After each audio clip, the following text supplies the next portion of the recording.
A man and a woman meet and experience such deep love for each other that they decide to spend the rest of their life together in marriage. What a beautiful experience. This happened to me over 53 years ago, and I'm still happily married today. I'd like to share some insights on how to have a happy marriage. Unfortunately, when you look around, you see many unhappy marriages and couples that were once in love getting divorced. But what you don't hear about is a constant friction in the home before the divorce. The anger, yelling, accusations, depression, frustration, fears, tears, verbal abuse, and anxiety. Some of these divorces involve children, and many have lived in this atmosphere of constant yelling and accusations. Many don't realize the drastic negative effect it has on these young lives.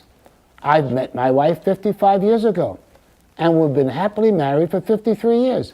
Marriage can be a beautiful experience where two lovers share their life together, or it can be a living disaster. The important question is, how can one have a happy marriage? First, let's define marriage. Marriage is the union of two individuals who want to become husband and wife. You both lived a separate life. Now you made the decision that you want to get married, where you live together and hopefully live happily together. That's making yourself one.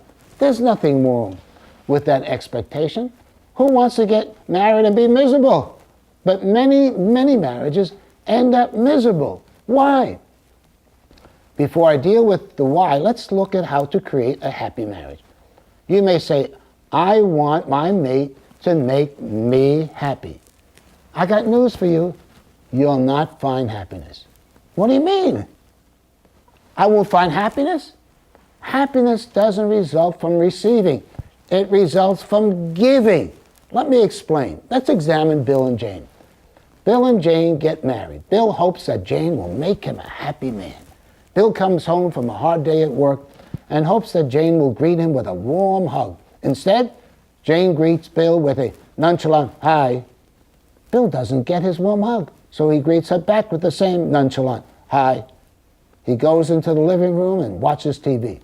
She didn't show affection when he got home, so he's not going to show her affection either. The problem with Bill is that he's selfish. He's only interested in making himself happy. His world is wrapped around himself. Me, me, me. Selfish people never find happiness. The key to having a happy marriage is focusing on making your mate happy. It's a paradox of life. Focus on making yourself happy results in misery. Focusing on making others happy brings joy. Try it. You'll see it will work. Let's take a look at Bill and Jane again. But this time when Bill comes home after a hard day at work, his thoughts are, how can I make Jane happy? Bill comes home and meets Jane, who had a hard day. She's exhausted. The supervisor yelled at her, the children were cranky, and she burnt the beans. Jane greets Bill just like she did before with a nonchalant hi. But Bill pops in and says, hi, Jane. And when he throws arms around her and gives her a big loving hug and a kiss and says, I love you, Jane, then he kisses her again. He's not concerned about Jane's reaction. Bill is interested in making his wife happy. Jane says, I've had a tough day. The supervisor yelled at me for a mistake I made. Billy was caught pushing a boy in school, and I just burnt the beans. Bill listens carefully to what Jane says and tries to comfort and encourage his wife. He then joins her in helping her with the meal and dishes. How do you think Jane feels about her husband? He's a gem. Now imagine if Jane has the same attitude. What can I do to make Bill happy? You have a utopian marriage. The key to having a happy marriage is to love our mates the same way as we love ourselves. It's the formula for success. It's applying the golden rule in marriage. Do to others what you want them to do to you. Are you ready for a real shocker? What I'm going to say may be so shocking your mate might have a heart attack. It has to do with our ears. Many marriage difficulties arise because we're so proud we refuse to listen to one another. I've asked my wife numerous times, how can I be a better husband? I really mean this. I want to be a good husband for my wife. I want to make her happy. All too often there are heated arguments. Pride comes in, and we stuff cotton in our ears and refuse to listen and change. Do you want a happy marriage? Listen to one another. Yank the cotton out of your ears. Don't be so proud and stubborn that you refuse to change. Go ahead. If you're married, ask your mate, honey, how can I be a better wife or husband? But let me warn you, your mate may suffer a heart attack, so proceed with caution. What's the secret of having a loving marriage? It's living the golden rule every day. Treat your mate the same way as you want to be treated.